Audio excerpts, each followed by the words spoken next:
প্রিয় ছাত্রছাত্রী, ভাই বোন, সন্তান সন্ততিরা তথা আমার প্রিয় বিদ্যার্থী মণ্ডলী, প্রিয় বন্ধুগণ, স্বজন সুহৃদবৃন্দ, আপনাদের কাছে আমি আজকের বাংলা সাহিত্য প্রবেশক পাঠ BNG ACC 24 theory and tutorial এই গ্রাউন্ডে আমি আপনাদের কতগুলো মূল্যবান বই সংগ্রহ করার কিংবা লাইব্রেরিতে গিয়ে পাঠ করার জন্য অনুরোধ করছি। যেমন যখন চর্যাপদ নিয়ে প্রশ্ন থাকবে তখন অনেক বই আছে চর্যাপদের, কিন্তু অন্তত একটি নির্ভরযোগ্য বই তো পড়ার দরকার। বাজারে অনেক বই আছে নির্ভরযোগ্য বই। আমি পড়াশুনো করেছিলাম ডক্টর নির্মল দাসের কাছে। উনি রবীন্দ্রভারতী বিশ্ববিদ্যালয়ের অধ্যাপক ছিলেন।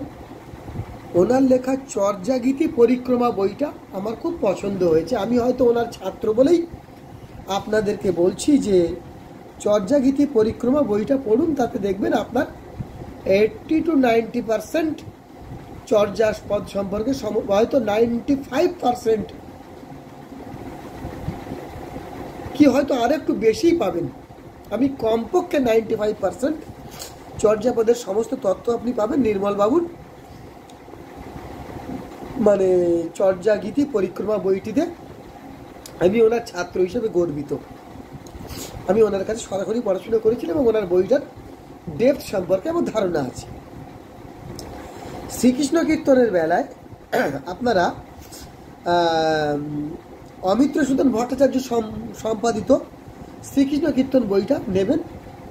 অমিত্রসূদনের বই উল্লেখযোগ্য বই। আর মধ্যযুগের সংক্রান্ত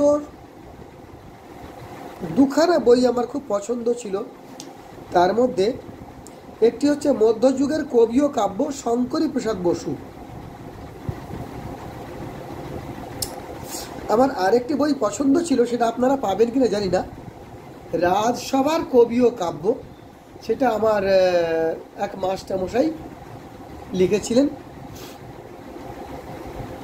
তো জ্ঞান বাবু, সে বইটার মার্কেট এখন পাবেন কিনা সন্দেহ, কিন্তু মধ্যযুগের কবি ও কাব্য বইটা আপনারা সংগ্রহ করে নেবেন। বাংলা উপন্যাসের ক্ষেত্রে দুটো ভালো বই আছে। একটা আছে সরোজ বন্দ্যোপাধ্যায়ের বাংলা উপন্যাসের কালান্তর। বইটা আমি নেট সেট করার সময় পড়েছিলাম। নেট পরীক্ষাতে আমি সক্ষম বা সমর্থ হই, উত্তীর্ণ হই যে দুইটি বইকে অবলম্বন করে। সেই বইটি একটি হলো বঙ্গ সাহিত্য উপন্যাসের ধারা শ্রীকুমার বন্দ্যোপাধ্যায় এবং বাংলা উপন্যাসের কালান্তর সরোজ বন্দ্যোপাধ্যায়। আমি আমার মাস্টারমশাই ক্ষেত্রগুপ্ত তার বাংলা উপন্যাসের ইতিহাস বইটাও পড়বার জন্য অনুরোধ করছি। আর বঙ্কিমচন্দ্রের সমস্ত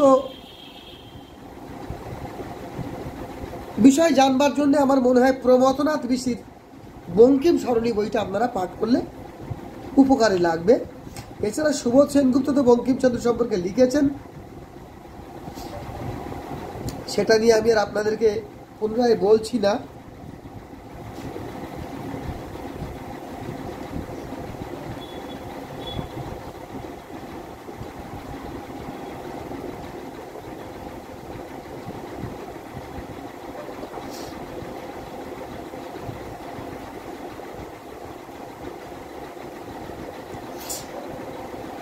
বঙ্কিমচন্দ্রের উপন্যাসের শিল্পরীতি নিয়ে আমার মাস্টারমশাই ক্ষেত্রগুপ্ত স্যার একটি বই লিখেছেন, সেটাও তোমরা পড়তে পারো।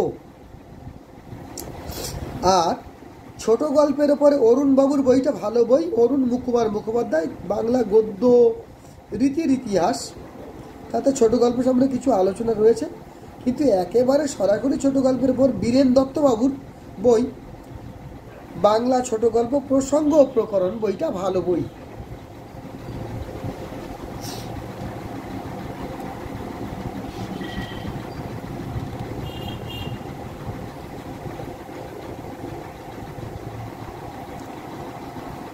আশা করি আপনারা এই বইগুলো পড়বেন। আজকের আমি আপনাদের কয়েকটি বইয়ের জন্য এই উদাহরণটা দিলাম। আর ক্যালকাটা ইউনিভার্সিটি প্রকাশিত বেশ কিছুদিন আগে প্রকাশিত বৈষ্ণব পদাবলীর সংখ্যাটা পড়ে নিলে আপনারা পাবেন। শাক্ত পদাবলীর বই তো মার্কেটে আছেই। হ্যাঁ, আপনারা পড়ুন, সকলে আমাদেরকেও সাহায্য করুন পড়ে। কারণ ক্লাসে এসে একতরফা তো লেখাপড়া হয় না, দুই পক্ষে হয়। একজন গান গাইবেন, অন্যজন তাল না যদি মেলান তাহলে কি করে হবে? আমরা যদি হাবার গবার পাঠ করি তাহলে তো শিখতে পারবো না কেউ পরস্পরে। হাবা গবা বলে একটা শব্দ আছে না, চলতি শব্দ। যাই হোক, আমরা প্রত্যেকে ক্যালকাটা ইউনিভার্সিটির স্নাতকোত্তর লেভেল এবং স্নাতক লেভেল নিয়ে যে বা যারা পড়াশোনা করছি তাদের ক্ষেত্রে এই বইগুলো খুব কাজে লাগতে পারে। আমি আন্ডার গ্রাজুয়েট লেভেলের শিক্ষায় বেশি বিজড়িত। আমি একটি ইউজি কলেজে চাকরি করি, সুতরাং আমি আমার ইউজি স্টাডিতে বা আন্ডার গ্রাজুয়েট স্টাডিতে থাকা সমস্ত বাংলা বিদ্যার্থীদের অনুরোধ করব, আপনারা এই বইগুলিতে একটু প্রবেশক পাঠ হিসাবে গ্রহণ করুন বইগুলিকে। কলেজ লাইব্রেরিটাই বোধহয় যথেষ্ট, আর অন্যান্য তো লাইব্রেরি আছেই, ন্যাশনাল লাইব্রেরি আছে। আমার মনে হয় লাইব্রেরি বই পড়া অভ্যাস করাই ভালো। গুগলের সাহায্য নিতে পারেন, কিন্তু গুগল একেবারে নিরুপায় না হলে গুগলে হাত দেবেন না। মানে গুরু বাবা, অর্থাৎ পুস্তক তো গুরুর ভূমিকাতে থাকে, গুরুর সৃষ্টি থাকে। সুতরাং আপনারা বিদ্বজ্জনদের তৈরি করা পুস্তক ভাণ্ডারে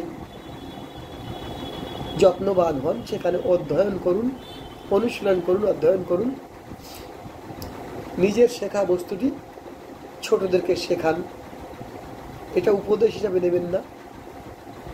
আমরা পরস্পর অভিজ্ঞতা শেয়ার করছি। আমি হয়তো আপনাদের কাছে আজকের অভিজ্ঞতা শেয়ার করছি, অনুগ্রহ করে এই অভিজ্ঞতা আপনারা অন্যদেরকেও বলবেন। শুভরাত্রি বন্ধুরা, সকলে কুশলে থাকবেন।